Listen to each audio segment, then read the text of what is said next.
Okay, we're going to take a look at the King George, which is Kempton's big fixture on Boxing Day.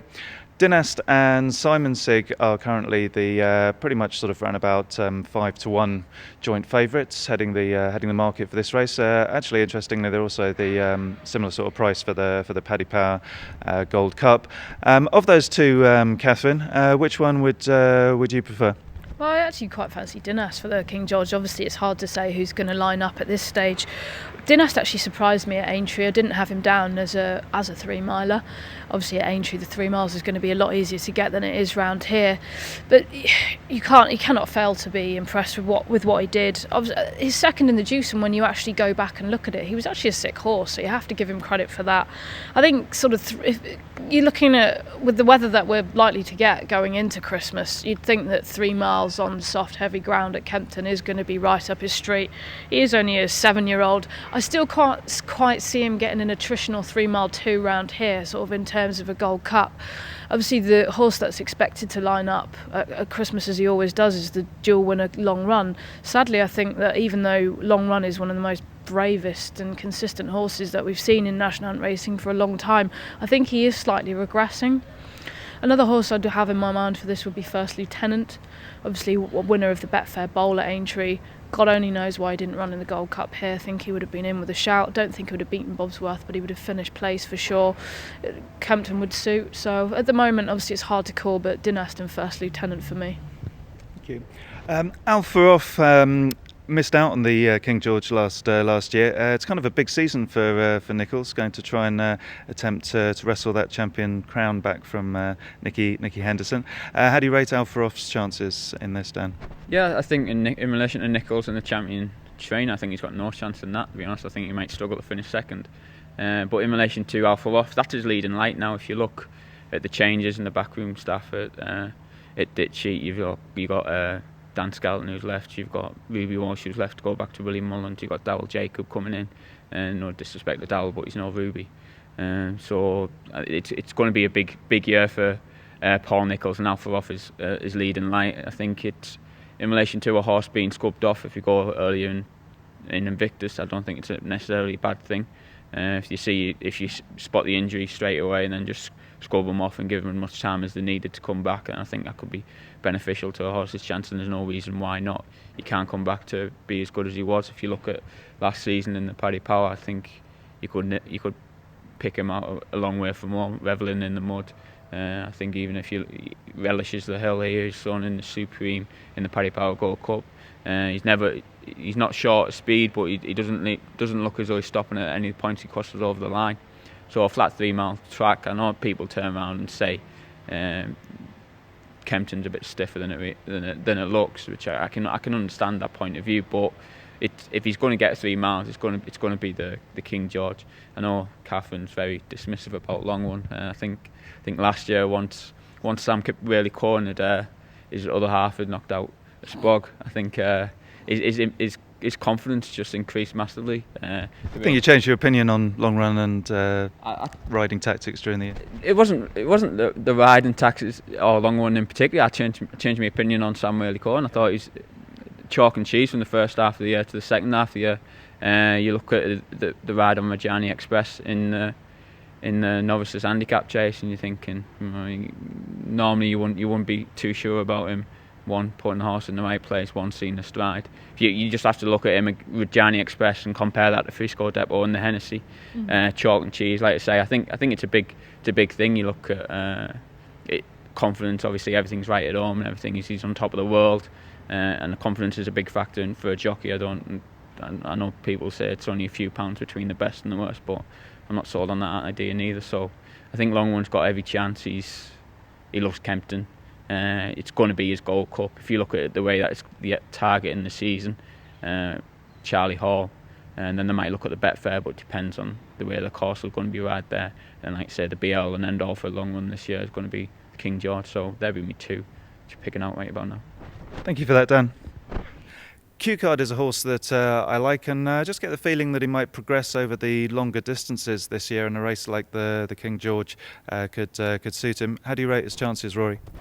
I think he's got a half decent chance in the race. He was disappointing in it last year on soft ground, but Connections went into it not sure whether he would stay the trip, and they rode him. Joe Tizard rode him rather negatively in the race, anchored towards the back, and he made a mistake at the first, and his race essentially was over at that stage, on the outside of the field and with no momentum earlier on, and that's not the way he needs to be ridden. I like to see him ridden prominently. I don't think he needs to dominate his races per se, but he likes to crack on with things, and he also jumps better when that's the case. So I think last year's run was a write-off.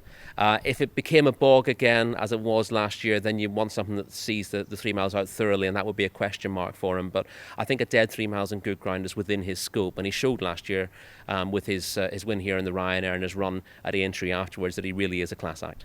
I was there on the day and he was extremely well back beforehand, so the confidence was clearly there that he would stay, so it's kind of like strange that they didn't ride him that way. Yeah, it's often the case with horses trying a new trip that whatever confidence might appear to be there in the yard, there'll always be justification of the decision to go that trip, but then there's sometimes a little bit of negativity in terms of tactics, and that backfired badly last year. I thought it was a complete write-off, as I said. Dave, since 2006, only 2 horses have actually won the King George in the shape of the Great Cato Star and Long Run. Do you think we'll see a new name on that roster this year?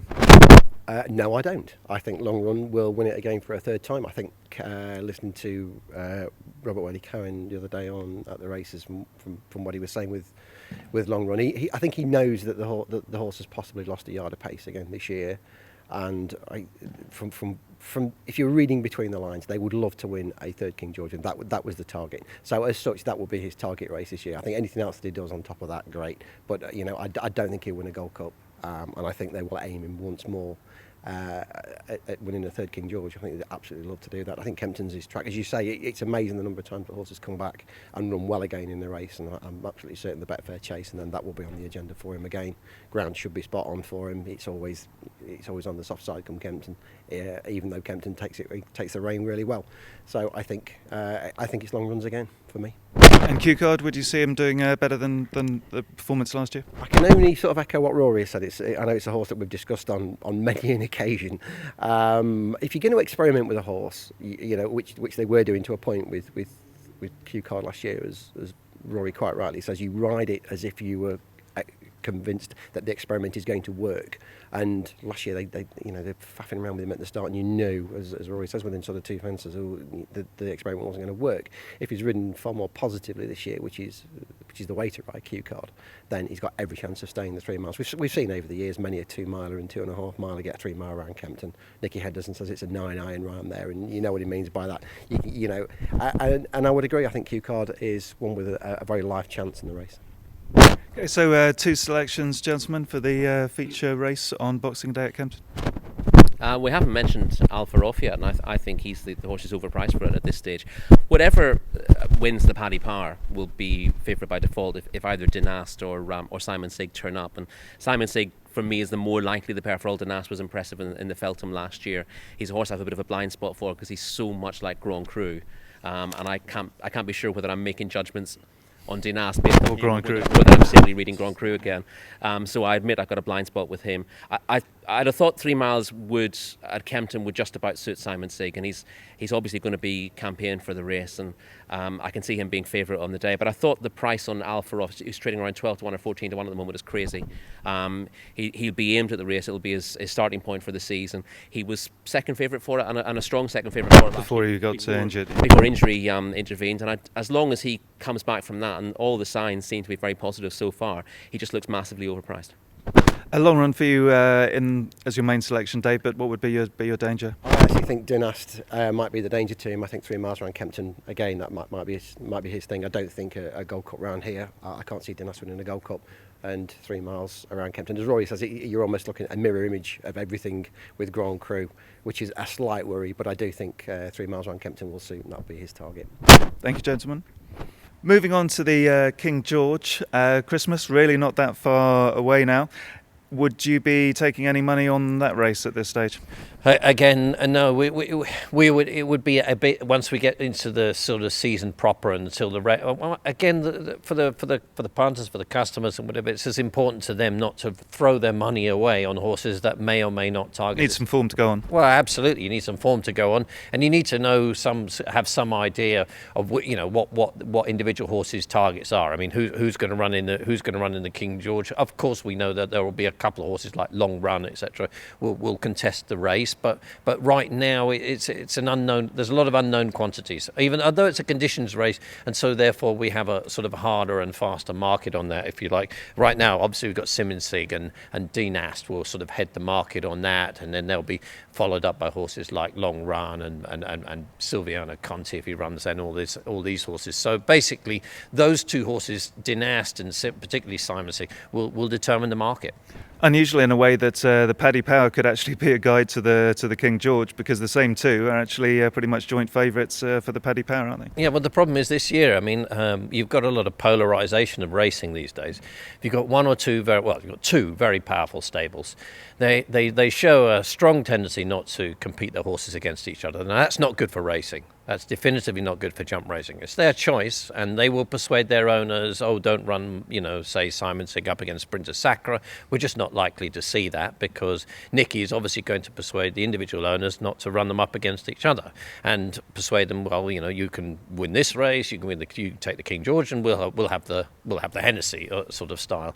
And so this is the way that racing is unfortunately shaping up these days. But as in my own view, it leads us to the possibility of 3 months of utter boredom in jump racing, in where all the established stars sit in their boxes and do a sort of best mate type plan, like sort of Bobsworth and everything else like that. So we do have these problems in racing. On the flip side, the trainers would argue that there's a possibility of a Darlan type scenario, sort of a doomsday scenario where they send the horse and not in danger of what happened to the poor Darlan, but perhaps risk injury.